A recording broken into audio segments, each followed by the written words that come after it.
Akanwim.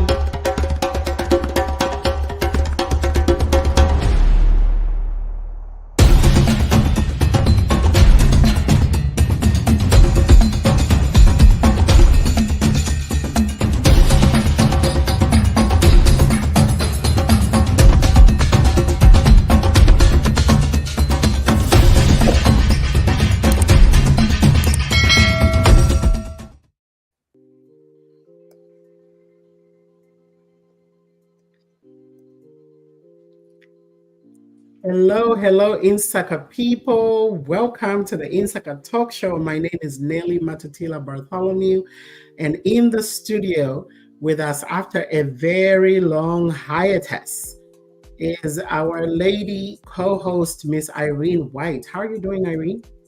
I'm doing very well. Thank you for asking.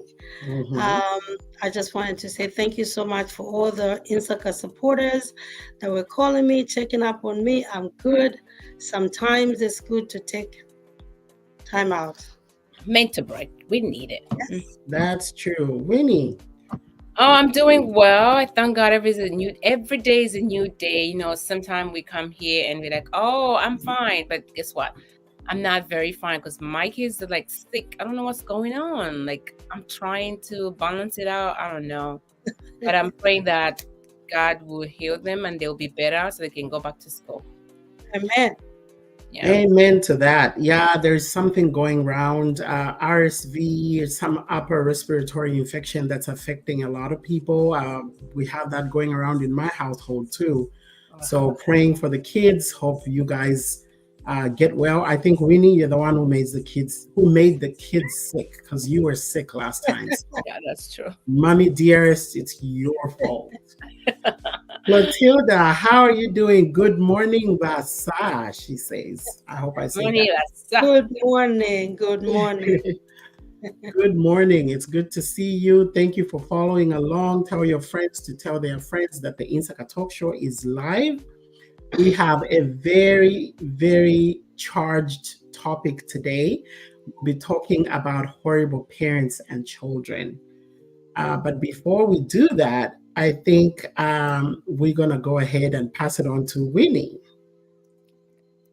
Good. We have icebreaker. So now icebreaker today is what's your favorite TV show right now? And I'll go to Irene's. You guys, my TV show, I used to watch it a couple of years ago, and then I kind of forgot about it. And when I just came back from Zambia, I stumbled on it in my sleeping times. It's Queer Eyes for the Straight Guy. I love it, love it, love it. It's five gay guys that empower somebody. Like, say for example, you're filling in your everyday clothing style. Somebody nominates you and they fly over, whether it's to Texas, Idaho, wherever, and then they change everything about you, including your house. So amazing. I love it. Wow. And Clotilda says, welcome back, Irene. You were missed. Oh, Guys, thank let us know in the comments what is your favorite show right now, wherever you live. What is your favorite show? We want to know. Nelly, Yeah, what's your favorite show? for me, believe it or not, I'm not very big on TV. I used to watch a lot of TV, but I don't have a lot of time. However, one thing that I manage to catch every day is Wheel of Fortune. Oh, I catch Wheel of Fortune every day because it's around the time that we have dinner. And yeah. my family and I always, no matter what we do, we always try to have dinner, sit down at the table and eat together every day. So it's around that time. So I catch Wheel of Fortune and I'm trying to catch fortunes at the end of the day. So Money, money. I don't have really favorite. I don't really watch TV. I think I'm like you, but I've been following this series. I think it used to be TV show. It's a Wives Sisters or Sisters Wives. mm, I can't really relate to some of the friends. No, you have some of friends who are just cruel, but you find that at the end of the day, they'll get back together and they say sorry. So I like the women just to see women vulnerable to each other, even if you know you're wrong. So I like to watch them. So I've been watching that on Netflix. Whenever I catch it, I'm like, okay, again. If I have 2 minutes, I'll watch it. Yeah. That's cool.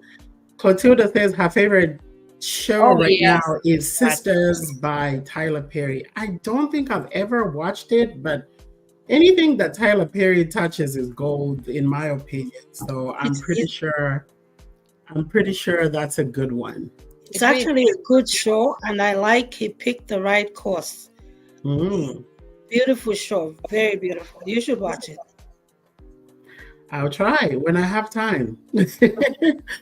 Meanwhile, we are going to move on to community news. Irene, can you get us started on community news? Like I would love to say it's something that's happening in my community, but unfortunately, I just came back, so I have no idea. Please, if anybody that's watching from Chicago, as a president, forgive me. But we have the Komboka Gala that's coming up on April 13, 2024 in Dallas, Texas.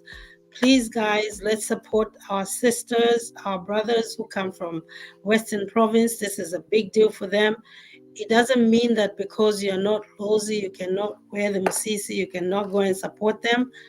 Remember, we come from Zambia. It's one Zambia, one nation. If you have time, go and support. Nice. Absolutely. Oh, yeah. Another community news. So if you live in New York City, actually the Insaka ladies will be in town this particular weekend. It's high tea party, guys. If you knew, like last year, you saw me wearing a hat after the high tea party. So we're going to have a high tea party again. It's going to be in March.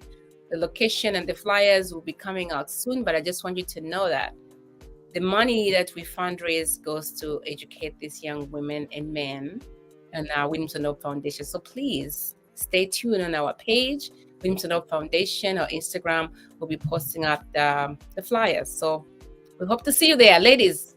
Start looking at the dresses and hats. Thank you. Great. And another thing we wanted to make you aware of, this is Black History Month in the United States. This is the time when we celebrate the heritage of Black people in the United States. So if you're not, if you've never taken part, most cities have some kind of celebrations. The museums will have, information related to Black history. Get yourself involved through your church, through your school, if you're at school, through your workplace, and just take part in this very, very important time in the American history. So Black History Month, we are celebrating all month long. All month long. Yes. All right. And like I said, we do have a really, really charged topic today. We are going to talk about horrible parents and children. But before we do that, we're going to take a little break and thank our sponsors.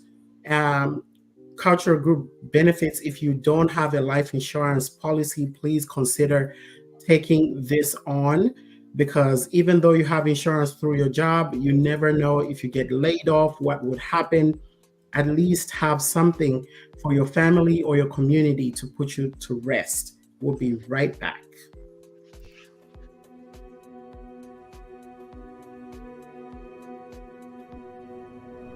My whole life, my father told me stories about moving to the United States. He would tell me that his brother, my Uncle George, was already living here and let my father stay with him for a while. Through my Uncle George, my father was introduced to our cultural organization here in America, who helped him make connections, apply for college, find his first job, and adjust to life in a completely different culture than he was used to. The Cultural Association helped him get started on his new life. My Uncle George would bring my father with him to the annual Summer Cultural Groups Festival, and later, he would bring me. It was incredible to see so many people of all ages laughing and celebrating with food and song and dance. It brought back the best feelings of home and gave my father the opportunity to pass his culture, language, and values on to me. My father and Uncle George were very close, so when George died last year, my father wanted to honor his wishes to be buried with a traditional ceremony back at his birthplace. My father told me that because Uncle George had cultural group life insurance, he was able to afford to bring George home and have the traditional burial George wanted. Though my father had been able to honor my Uncle George's wishes, it got me thinking about my own family. One day, I'd have to make the same arrangements for my own parents, and my wife's parents as well. Of course, we would want to bring them home and honor their wishes, but it would be a financial hardship for our family. There were a lot of things to think about, even though I really didn't want to think about them at all. When my father told me about cultural group life insurance, he told me it's intended to help families when they need it the most. It's not tied to an employer, so no matter where my career takes me, I'll always have coverage. The more people who participate and the younger they are, the more it helps keep the insurance premiums down for the entire association. Because my parents have cultural group term life insurance, there will be money available to help me provide the kind of service I want to give my parents. And by joining, I can put my mind at ease and continue to celebrate our traditions into the future.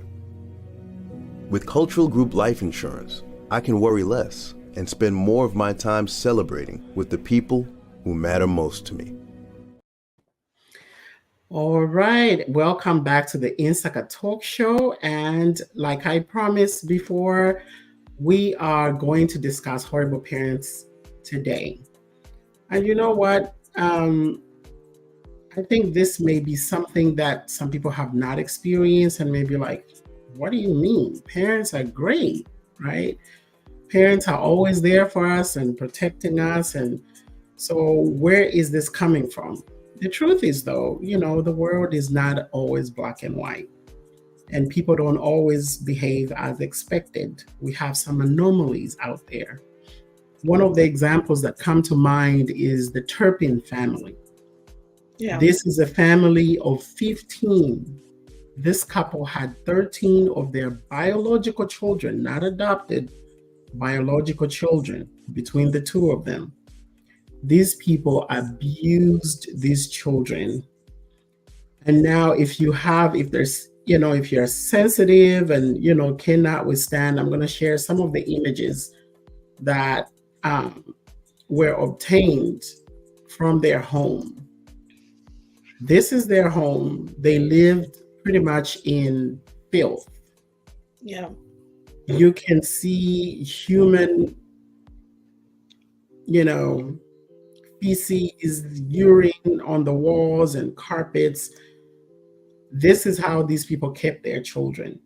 They starved them, they chained them, and they would literally go out and party and leave their children eating grass. Yeah. So sad. So these are some of the examples of what a horrible parent is. So to get us really started, what is a horrible parent? A horrible parent to me is a guardian, whether biological or non-biological, who does the opposite of what society expects a parent to do, who goes against the moral ethics and standards of what society has set on how you should care for your children. And we're going to go a little bit deeper into some of these examples as we have this discussion today. Is there such a thing as a horrible parent? Yep. I think, to me, I have seen it, and I'm not going to mention no names, as we are the Insaka. There's disclaimer right there on the bottom to say that everything we say here, it's not like we are talking about somebody. We're just having a conversation. So don't feel like I am pointing, but I'm just going to say there are so many people, especially guardians, where you've had children that maybe your uncle died or your father died and your mom died, and then they're taking care of those children, how they mistreat them. They don't take care of them as their children. They become as their help. They don't even take them to school. They don't even consider them as human. And then when they do anything or they try to be like their cousins, they treat him so bad. And this is just like on a personal level. I was eye to eye, and this is very, very deep. My aunt, my mom's sister, and I'm gonna go real. My mom's sister was very successful, very, very rich. How she took care of husband's nephews and nieces was horrible. Whereby, if we are all sitting on a dining table, see, I'm feeling God. When we're sitting on a dining table, these kids were not allowed to sit down with us. Me, because we are the closest, and then those were the cousin from the husband. But husband and father died. And then what happened is like these kids were so horrible to the point of when they just hear aunties coming. We could be playing, we could be doing some same shit. But when they hear aunties coming, they will put themselves together. They used to sleep on the mattress with the wires on. But guess who those kids are? Those kids actually, one of them works for UN, one of them is a chef, and none of her kids doing as better as those kids. So you cannot treat people bad because you don't know what the future holds. Because you don't know who will take care of you. But guess what? That's true. Even when they died, those kids were able to support at the funeral. So I look at this, maybe that's why I have a different heart, because I can never mistreat somebody else's child. As long as it's a child and I'm a guardian. Irene, have you ever experienced or come across a horrible parent or a horrible child? I think if I say I haven't, then then I'm not human, because I think each one of us have come across an adult that we don't know if he's a parent, a guardian, a real mother, or a step, or vice versa. We don't know, but we just know he's an adult, she's an adult, doing things that are unthinkable to a child. So based on what we see at the time, we can clearly see it and say, you know what, this is a bad parent. We don't actually say this is a bad guardian because we don't know who they are. And like if I go back to how your opening, Nelly, you said a parent can be a guardian, can be an adult overlooking children. So again, it doesn't mean that that person is a bad person, was born like that. It could be they're coming from something that's very dark themselves, and that's all they know is to ill-treat another child because they're coming from that. Then for children, obviously, they emulate things based on what they feel comfortable doing. Sometimes they see other kids doing bad things to their parents, to their adults, and then they say, you know, it's cool for me to do this. But yeah, I've seen both sides of the world, the child and the parent. Yeah, and you're absolutely right. And when we talk about like a horrible child, right? This is, in my view, this is like an adult child of somebody, not necessarily like a minor. You understand? Yeah. You have grown. You know what is right and what is wrong, or you're supposed to know. I'm talking about 18 and over, 21 and over, right? But here you are, maybe physically assaulting your parent. Yeah. Not because you have a mental issue, right? There's a difference. There are children who have some type of autistic disorder or something. Disorders that would cause them to be violent. Yeah. No, right? You don't have that. But you just choose because maybe you didn't get your way. You decide that, hey, you're going to physically assault your parent or use vulgar language. But we're going to get more into that as we talk about the examples of horrible parenting. So, Irene? Oh, sorry. I was sorry about that one. So shows at extremely awkward hours are some of the good examples that you can tell that this is a bad parent. And I've been around somebody who's like that, where there's 5 kids. Like I said, I don't have to know who the biological children are. and who the step are. But if I'm a neighbor and I don't know their business, I only see one child doing all the errands every day at 4 in the morning, but she still has to go to school at 8. So I think from that you can tell, like, why is it that this family always sends this child, this particular child? So those are some of the extreme sites that you can see that there's something wrong about this. I don't know if it's our place to go and say something, because they might have answers for that. And we are assuming that all of these are strangers, but some of these things have happened in families that we may know or have come across, where you see somebody wake up a child at 2 a.m. to go and wash dishes because they just came back and they, with friends, and they finish eating, and then they send the child go and wash dishes, or go and clean the house, or extremely awkward hours. These are some of the things, examples, that show that, hey, this is not good parenting. Yeah, true. And this marries into discriminating, right? Let's say you have, even as biological children, right? You discriminate the way you give your chores because you favor one child over another. Absolutely. There are like 4 kids in the house, but only one is doing all the chores and the others are playing games and they can do ABC. That's not right. That's yeah, not like you're telling, like, if, for example, I have my daughter here, like when we went to Zambia, so it's like when everybody finish eating and then somebody comes and pick up a plate, I'm like, no, she can do it. Yeah, I made Kay wash his plates when we were in Zambia. Yeah, but we had a helper. I told everybody, when you're done eating, she's not your maid. She's just helping us. So when you finish eating, wash your dishes, put them away.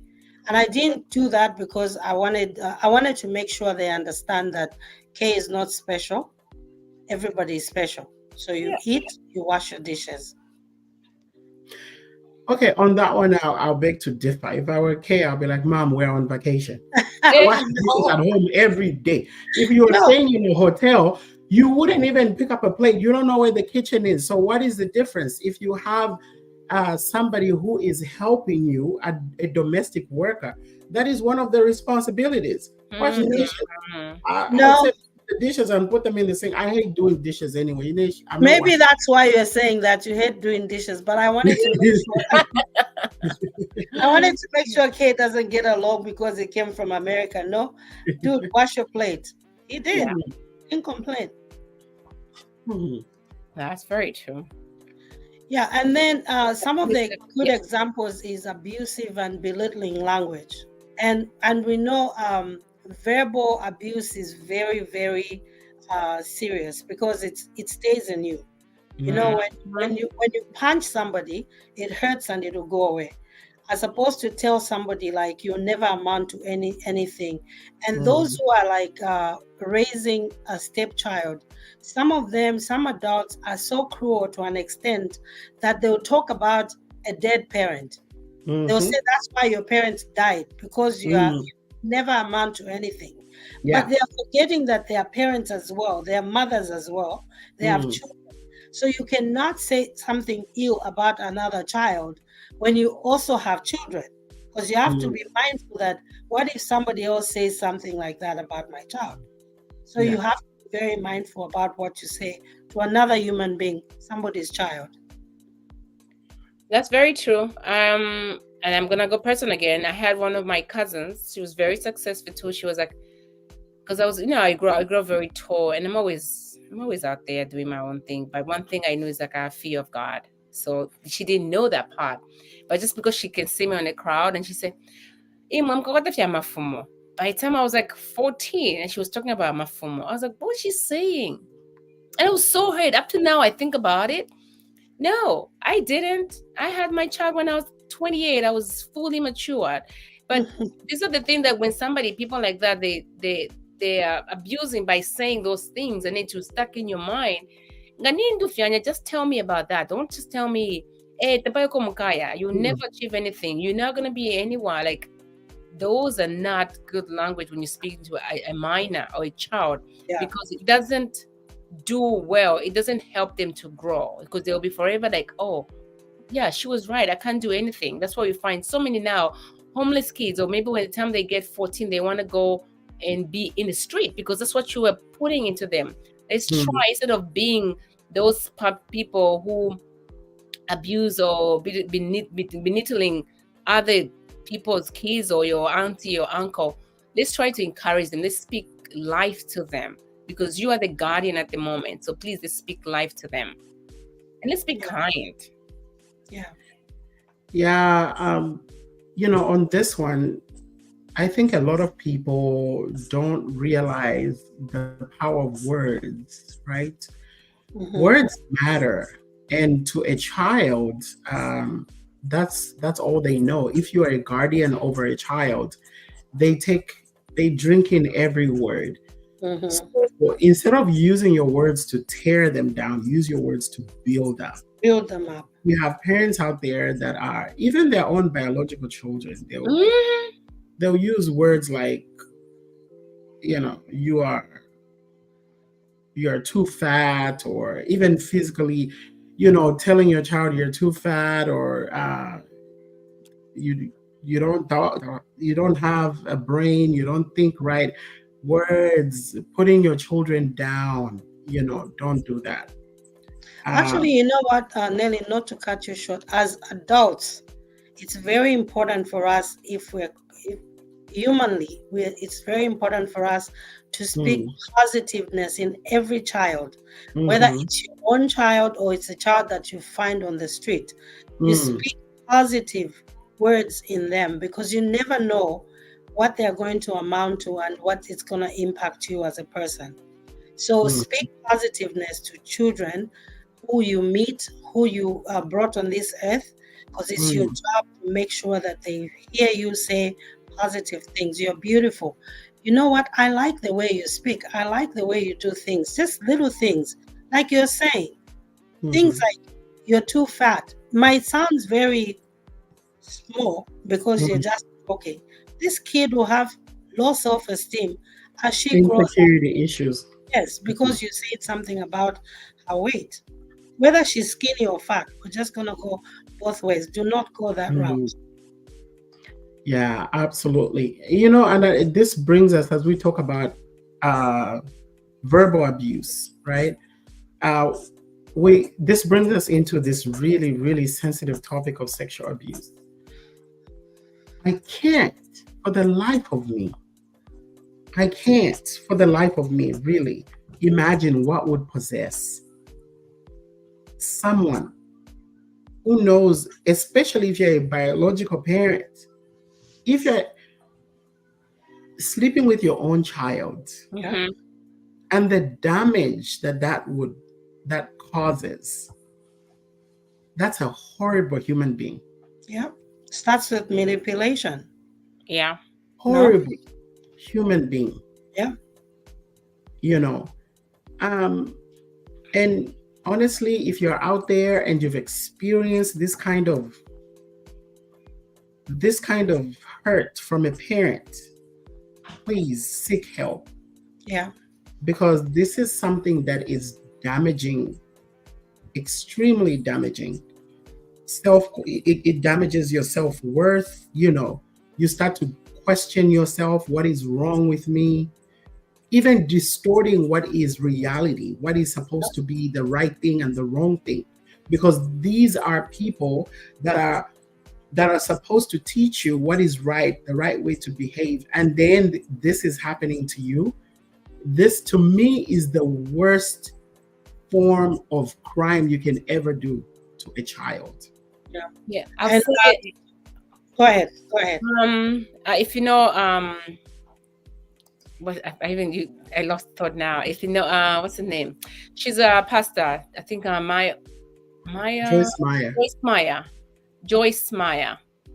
If you read about Joyce Meyer's story, it's horrible to just hear giving her testimony. She went through a lot with her father, and not only because that's the father, the mother knew about it and she couldn't do nothing about it.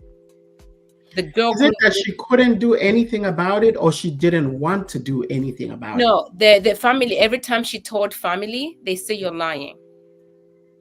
That's what I'm saying. So it's not like the mother couldn't do. Oh no, There's the there's mother. a difference between can't or won't. No, the mother, if you listen to the story or hear the story, the mother knew about it, Mm. that she couldn't do nothing about it. She couldn't send charges to her father. She was married.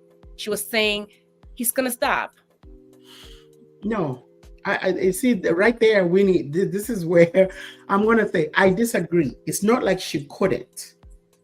You know, when you can't is when your hands are tied. Do you understand me? Like Oh, if you are physically restrained and you're not able to. If you tell me that while he was abusing the daughter, the mother was tied up in a basement somewhere and she couldn't get out, she had no freedom to I speak think to she had a anyone, choice. then I can say yes, she couldn't. She chose not to She chose protect not to. her. So Okay, both makes of sense. them are just as liable Yeah, for that's this. what it was. Yeah, she chose not Mm. to. She chose not to do nothing about her daughter until her daughter was 18 and she ran away. And then not only that, I would say to the young men, like for example, you bring a young man, you're taking care of young men. These are stories that we hear in Zambia. Your uncle or your cousin, they bring a young man in their house and they're abusing the young people. And then when they take them to the police station, they say, oh, we can't take them to the police station. It's in the family. Nothing has to be in the family. We need to make sure you do something about this thing because it's happening to these young women or young kids nowadays. Even the boys are being abused. When you see something like this happening in the family, please make an action, because if you don't, you are creating a monster, because that child who's going to grow up, like Nelly said, low self-esteem. It's very hard to just come into society and be normal because they've been through stuff. I mean, they go through it, but if you've been there, you are there. Like Nelly said, seek out counseling, because it's terrible when we hear these kind of stories. And people like you're meant to go to hell. What I wanted to say is, if there's somebody who's going through what we're talking about, this sensitive topic right now, I just want to tell you it's not your fault. Yeah. Just know it's not your fault. I know it's very hard for you to listen to these words. It's a very short sentence that it's not your fault, but it's not your fault. You did not do anything. So if you can pick up from where you are right now, pick up and run and build yourself. Dust all this negative thing and tell yourself, I didn't do anything. I don't deserve to go through this. I'm better than what this person is doing to me. Yeah. I'm telling you, you're going to excel. Just know it's not your fault. I don't have a quote that Dr. Msoma left on the Monday motivation about forgiveness. I think it's this week or last week. It was really good. So if you are one of the family member watching on Insaka, I can actually put that on the reels. It was really nice. When you forgive, you don't forgive them. You forgive so you're released freedom. Yes. So please try to forgive anyone who ever touched you, who was horrible, or a parent who touched you. Forgive them for your own self. You need freedom away from them. You don't need that, because you need to move on. It's not too late. Yes. Yeah. You know, it reminds me of a quote that unforgiveness is like drinking poison and expecting the person next to you to die from it. Right. So as hard as it is, I think as a victim, you think in your mind, you think, if I forgive, then I am letting them get away with what it. they do. Yeah. But actually the opposite, you know, from an emotional standpoint, the opposite is actually true. When you forgive, you actually free yourself from the burden of carrying this all around. Yeah. And like Irene said, it's not your fault. You didn't do anything to bring this on.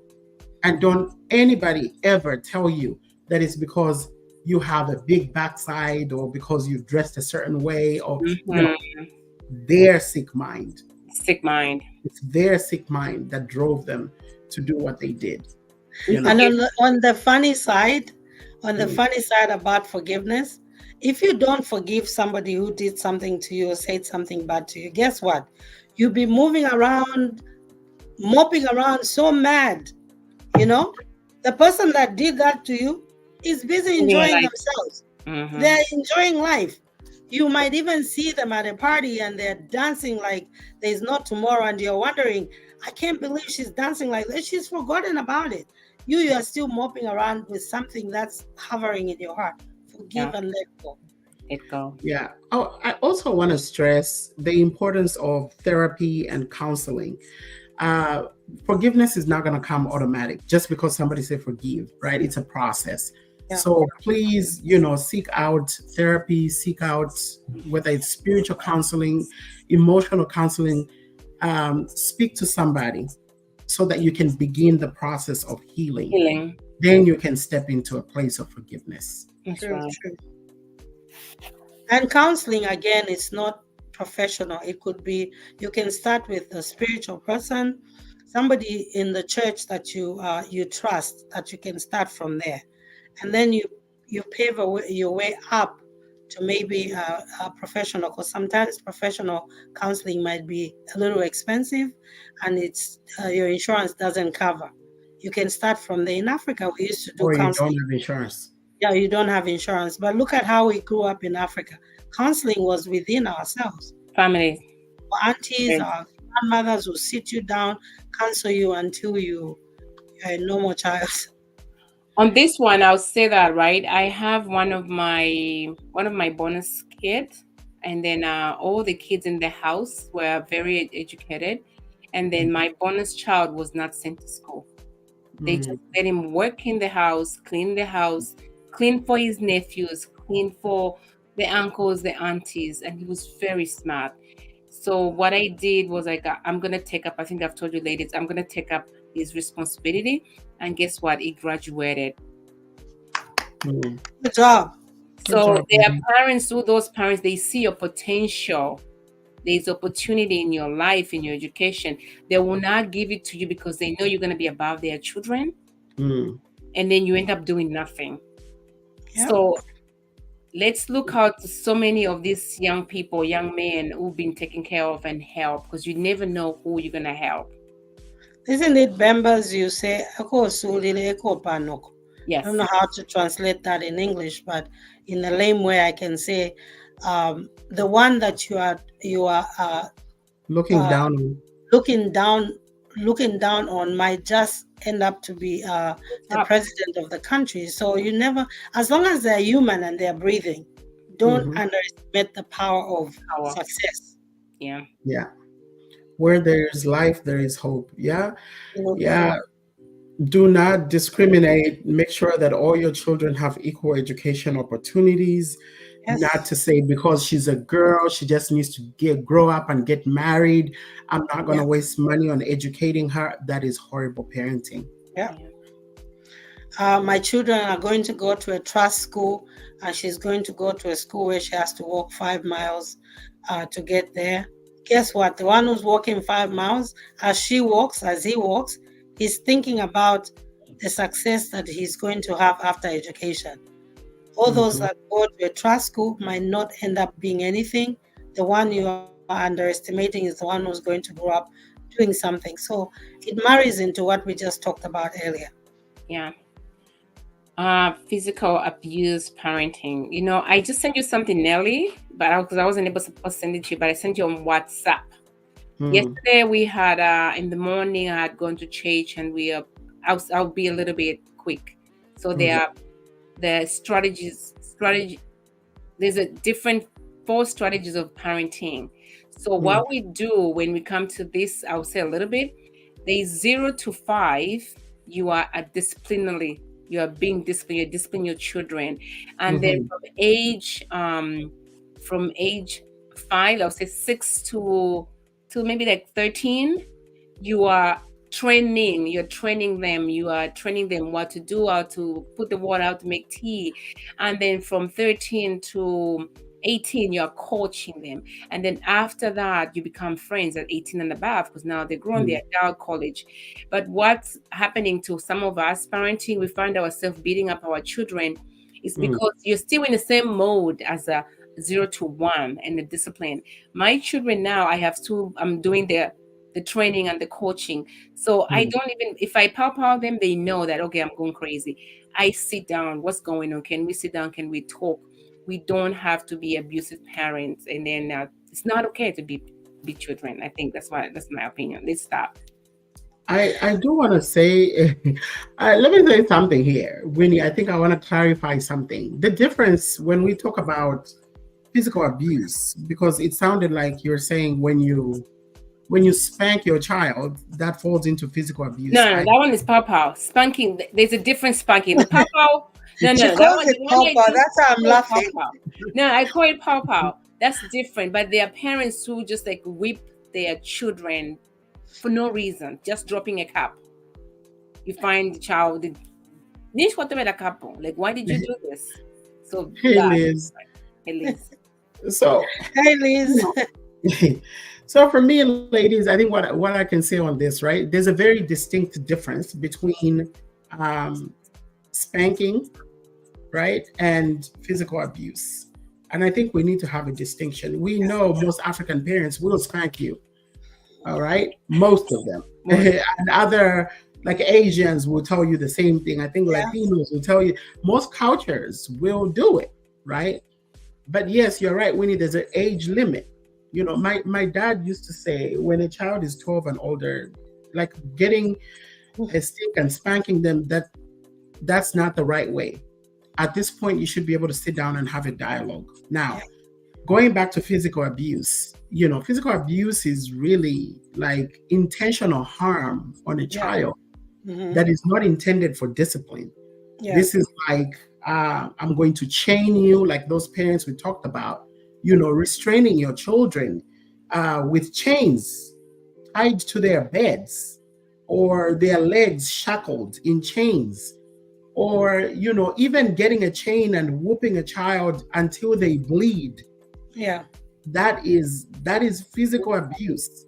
And honestly, it's never okay at any point. You know, that's horrible. What is Liz saying? Yeah, Liz says there's a difference between discipline and abuse. Absolutely. Absolutely. So the pow is discipline. The ones that our parents used to do, that's discipline. Yes. No, we don't know to what level they were supposed to end. Some of them were the level. Like my mom. When I talk about her, my mom was a test. My mom was very sweet about whooping you. She'll let you mess up. You run. When you come back, tell you sweet things. Mommy, you're back. Oh my God. Did you have a good day? Yes. Okay. You go in the rooms, you just hear the key, like the key. So I mean, she will whoop you, but she will whoop you to an extent where she knows that you're not gonna die. Okay. But nowadays, we are now sitting down and say, "Oh, my mom abused me. They used to whip me, like all these things." That I'm like, come on, they did not abuse you. They were just training you and teaching you because you were wrong. I'm gonna say this. Me personally, I never received a whooping from my father. You guys just didn't listen. No, me, I never did. I was talking about my siblings. I was the good one. If you are a child that listens, then you will not get a whooping. I'm just saying. I didn't get a whooping. I'm saying I was giving you examples of my. No, I'm speaking to the Insaka family in general. Yeah. Huh? Yeah, I was an example in the house. You should be like Irene. The golden child. So Liz says some of us made it in life because of the pow. Yeah. Okay. Sandra says watch the parent test on Hulu. It is very interesting. And we all can learn a few things. Yeah, I've actually seen the parent test before. And it was showing not on Hulu, but when I watched it, it was actually on ABC or one of those TV channels, the regular TV channels. Is it a documentary or movie? It's more like a reality series. So they have parents and they put them to different tests to see what kind of parent they are. So they figured out they're like helicopter parents, the ones that just hover over their kids 24/7. You know, the kid is trying to go play in the grass. No, you're going to scratch yourself. And, And then there are those that they just let the kids do whatever. They're hands free. Everything. Can I say something? What kind of parent are you? I know we're done with the icebreaker, but I can say that. What kind of parent are you? Take off this abusive parenting. What kind of parent are you, Nelly? I think I'm a helicopter parent. A little bit between helicopter and there's the other term. Yeah, I think I lean more over the protective, hovering. I need to know what you're doing, who you're talking to, what their name is. Like, you can't just tell me I'm going to a friend's house. I need to investigate them. I'll do a background check on them before you go over there and spend the night. I don't know if he's a sex offender over there. So Irene. My mom was like you, Nelly. You say, I have a friend. Who's your friend? Where does she live? What does the parents do?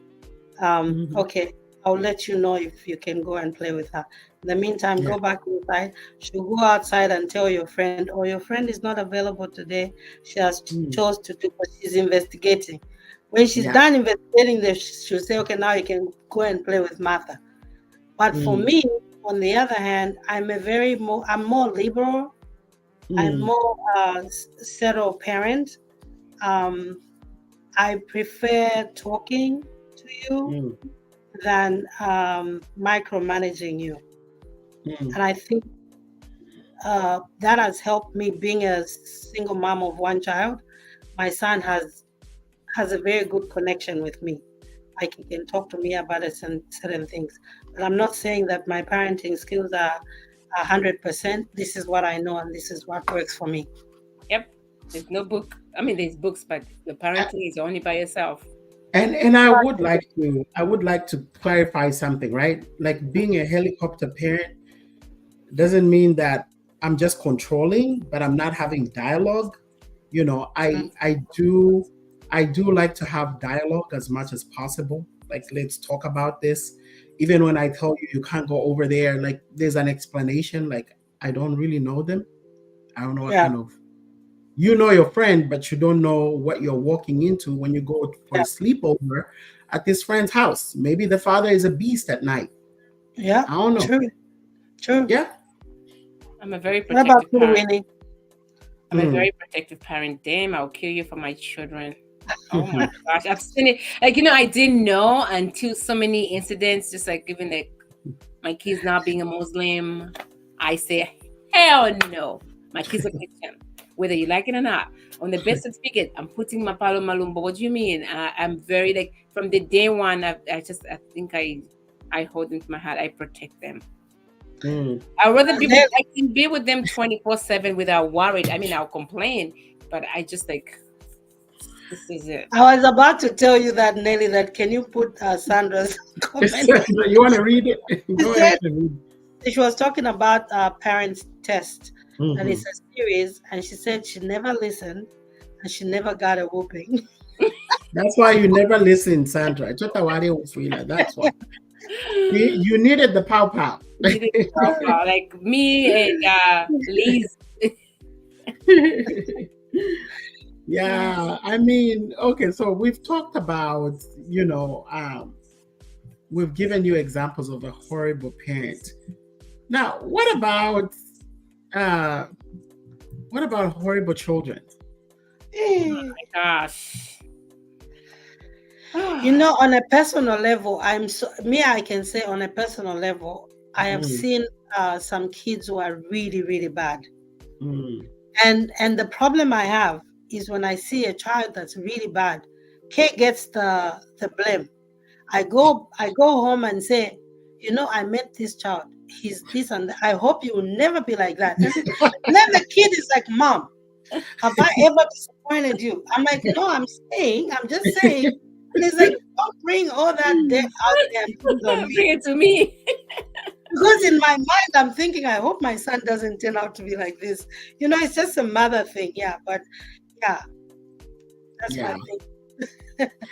So some of us, identify yourself. Are you a horrible parent? Are you a horrible child to your parents? Are you constantly talking back to your parents? Yeah, I know. That is Me, not. I never did. I never I did. never. Anyway. No, I think I wasn't talking back, but I was the one that I would sit down. My dad, actually, even my mom now, I can sit down and have a conversation, not yelling, but just saying the facts. But she doesn't like it. Sometimes she said, just leave me alone. Can we talk tomorrow? I'm like, mommy, but this is the truth. Right now I don't want to talk. But I always like talk, but not talking back. Like that's not right. But I've seen this talking back is like I'm in the middle of a sentence and you come in and you hey, this is what you're doing. I'm not this. Right. No. Yeah. And the word whatever, I do not like it at all. In kids, when you hear a parent talking to a child and then she goes, whatever, mommy, it sounds cute to some people, but that's how it starts. The disrespect starts like that. The next thing, she'll slam the door at you. What are you going to do? And America, most of the time, favors the child. So what are you going to do? Nothing. Yeah, taking family business outside. These children, but you have to be very careful because they talk. Yeah. These kids, they do talk. They take their sometimes it's not like, okay, I'll give you an example. There was elections, I'll say, I'm going to be in English. There was election from former president. My mom used to be for the other president. I forgot where she was, not the UPND. And then the Lungu was leading, but my mom was still leaning on the UPND. So my mom used to have like small meetings. I think it was MMD. No. I think it was UPND because UPND was the first one, but it didn't win. Lungu I don't know. Something there. But the whole thing is that my niece, the Lungu people came in and my niece was like, oh, this is for grandma, give her the vitenges, whatever that they had to give it to her. And then my niece was like, oh, grandma she's not going to be vote for Lungu. Grandma is... Grandma is voting for UPN. That's not a good example. That's not a good example. She was being a good child. She was being honest. No, because you can put your grandmother in problem.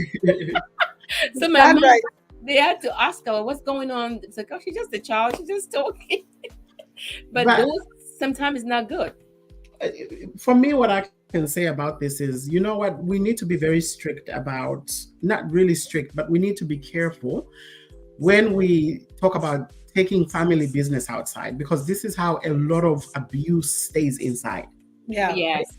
If there's abuse in the home and the child is not free to speak freely about things that are happening to anybody out there, this is how abusers continue to abuse children in the home. So this is a double-edged sword. And if you honestly, if you are loving and caring people, and you don't say mean things about other people, for example, talking about other races badly in your home, you don't have to worry about your child going to school and saying, you know, my family hates this race of people or this group of people or whatever.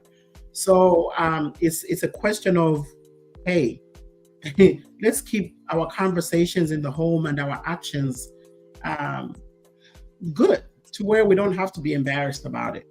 Yeah, true. You know, a friend of mine came with a 12-year-old son from Zambia. She was a single mom. So when she came here, obviously she had to go to work. So she trained her son to stay in the house. I think he was 10. Trained the child to stay in the house while she goes to school. When you come back from school, the back door is open, the food is in the microwave. This is how we live here. So the boy went to school and started telling his friends, my mom leaves me in the house by myself, blah, blah, blah. His friends start telling me that's an offense. Call 911. Wow. And the boy did. Called 911. They called her out of work to come and tell her that you left a 10-year-old in the house. You've been leaving him in the house by himself. She explained everything and they gave her a sight, right? A sighting. She beat the hell out of that boy. You know what? Beat him. And then she was telling me, Irene, I beat him up. I told him to pack his things. Pack your things. You're going back to Zambia. Me, I came from poverty. I'm not going back there. I'm going back there. Then I knew I wasn't taking it back, but I wanted to punish him. The boy started pleading. The mom said, "No, you're going." Said Irene, I packed everything for him and I took him in the car until we started seeing the airplanes going up. I said, "You see that plane you're going to use?" The boy had to plead, and now he's like 28. He's 28. But this is to say, I know it sounds funny and stuff, but this is to say family business stays in the family. It was a conversation that she had with her son, knowingly she's a single mom and there's no way she could afford childcare. But the boy went and told outside. Tell a friend. Yeah. Anyways, I thought that what about the liars? Yay. Those kids that are always lying to get their way. It wasn't me. You know what my dad used to say about that? I'll say it in Bemba and I'll say it in English. He will say, "Who did this?" We will say Katuishi, means I don't know. Who did this? And then my dad said, "The last time I checked, I don't have a child by that name. You have to start talking." I don't know. Who is I don't know in this house? Oh God. No, but sometimes they just kids, they have this, like if you're a parent, you really have to know, because there come a time where children just start lying to get their way out. They manipulate you parents. "Oh, I want to do this, I want to do this." But I don't know if mine, right? We have two parents. Right. So it was like, "Oh, when I go to daddy, I want this." And I'm like, to me, ask me, "Oh, mommy, I want this." "Man, oh, you can't have it." "Oh, there's another person I can call. Oh, daddy, I want this." And he buys it. I'm like, "Girl, how are you having this?" "Oh, no, because I told him." I'm like, "No." So she'll come and say, "Oh, I don't even want it." Or she'll go there. She'll be like, "I don't even want it, but I'd like to have it." No, I said no. Or sometimes just lying, like, "Oh, this is how I'm feeling because I want to get away to buy something else." So we have to teach our children, especially when you're living in a separate our two households. You have to be in a communication with the other partner, because if you're not, the kids can lie to get away with everything. Because you say no, they'll go there, they'll say something else, and the other person will just feel like, "I'll just give it to you. It's not a big deal." My son does that. I say no, Nintendo. The next minute he says, "Oh, but he just bought it. I didn't even ask him." And then I call him, I'm like, "Did you buy this?" "Oh, he said it. You're okay with it." I'm like, "You see that? We didn't communicate. You have to communicate with me." So now we have this communication when it comes to buy something or do something. "Are you okay? I'm gonna get this." I'm like, "Okay, yes, okay, no," because these little munchkins, they are beautiful, but they can just you're right, Winnie. And on that note, I want to switch over to those children. And again, I want to make a distinction here. We have children in this world that are born with certain disorders. Maybe they have a violent autistic disorder. But this is not what we are referring to. We are referring to, you are grown, you should know better. You don't have a medical diagnosis to warrant you getting physical, but you are physically assaulting a parent or your siblings to get your way, or whatever that may be. No, that's a horrible child. Yeah. That is a horrible child. Yeah. If you're a parent, you're experiencing this, don't protect them. There's a time when you can protect, and there's a time when you have to do something, because if they're doing that in the home, guess what they're going to do out there? Worse. Charity begins at home. Exactly. Clean them up before they go out there and represent you, because when they're out there, they're representing you as parents. Yeah, Sandra says, Winnie, kid that's have two homes, do that a lot. They are very manipulating. Yeah, absolutely. Absolutely. So how you combat that is, dialogue, right? You have to make sure that both parents are on the same page, even though you're not parenting in the same home. Even in the same home, they try to do it. My husband and I are like, my husband always says, go ask your mother. Yeah, my dad was soft. So we used to go to my dad, and my dad realized that we were doing that. He wouldn't say no. He would say, "No, I don't have a problem with that. I'll give it to you, but ask your mom." There you go. And then you'd be like, "Dad, that's a no." No, I didn't say no. I just said I'm okay with it, but go ask your mom. Mom, you don't even have, before you can even finish your sentence, go back. Just the eye or this. Princess Mangala says you look absolutely gorgeous. Thank you, honey. Thank you for watching. Mom. We have come to the end of the show today, and we just wanted to leave you with this. Like we said, everything we've talked about here are real life situations. If unfortunately you find yourself or someone you know is in any of these situations, seek help. If it means calling the police, do what you need to do to get yourself out of that situation. And from all of us at the Insaka Talk Show, it's been lovely. Join us next week as we talk about horrible lovers, just in time for Valentine's Day, as we continue the horrible series. Thank you so much and have a blessed day. Happy Sunday.